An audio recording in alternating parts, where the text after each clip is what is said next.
네, 이태원 참사에 대한 진상규명 목소리가 커지는 가운데 정치권도 서로 다른 분주한 움직임을 보이고 있습니다. 네, 여당은 오늘 참사 현장을 찾았고 야권에선 국정조사 요구서를 제출할 예정인데요. 국회 연결해서 자세히 들어보겠습니다. 최지숙 기자. 네, 국민의힘은 이태원 참사 후 처음 현장 방문에 나섰습니다. 지난 9일 참사 원인 규명과 대책 마련을 위해 이태원 사고 조사 및 안전대책 특별위원회를 출범시켰는데요. 특위는 2시부터 용산경찰서를 방문하고 이어서 오후 4시엔 정진석 비대위원장을 비롯한 지도부와 참사 현장, 그리고 이태원 파출소 등을 찾습니다. 국민의힘은 원인 규명 의지를 밝히는 한편 정쟁엔 우려를 표하며 국정조사나 특검 등 야권의 요구에 신중론을 이어가고 있습니다. 반면 야권은 국정조사 강행 수순에 들어갔습니다.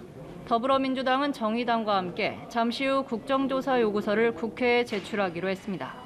정부 관계자들이 이번 참사에 대해 책임의 피와 변명만 반복하고 있다면서 총체적 진상규명 필요성을 강조하고 있습니다. 민주당 박홍근 원내대표는 국정조사 요구는 국민의 준엄한 뜻이라며 동참하지 않으면 국민적 요구에 맞서는 거라고 강조했습니다. 네, 이런 가운데 검찰이 더불어민주당 이재명 대표의 최측근인 정진상 당대표 정무조정실장에 대한 압수수색에 나섰습니다. 관련 소식도 전해주시죠.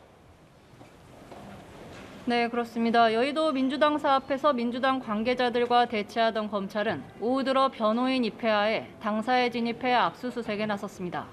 민주당 측은 당사의 정진상 실장의 직기가 없음을 확인시키고자 문을 열어주기로 했다고 전했습니다. 이재명 대표의 최측근으로 꼽히는 정 실장은 대장동 개발 사업과 관련해 뇌물수수 등 혐의를 받고 있습니다. 검찰은 당사 외에도 정 실장의 자택과 국회에 있는 당대표 비서실 등에 대해 전방위 압수수색 시도에 나섰는데요. 다만 의장실에선 국회 경내는 임의 제출 형식이 바람직하다는 입장입니다. 이 대표는 관련 질문에 침묵으로 일관한 가운데 민주당은 압수수색이 참사의 슬픔을 보복 수사로 돌리기 위한 정치쇼라고 반발하고 있습니다. 반면 국민의힘은 정당한 법 집행에 예외는 없다며 민주당을 향해 수사에 협조할 것을 촉구했습니다. 네, 그리고 국회 운영위원회에서는 오늘 대통령실 예산심사를 진행하는데 오후 들어서 공방이 예상되죠?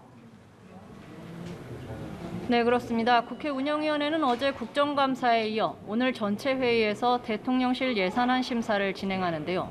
대통령 비서실과 국가안보실, 대통령 경호처 등이 대상입니다.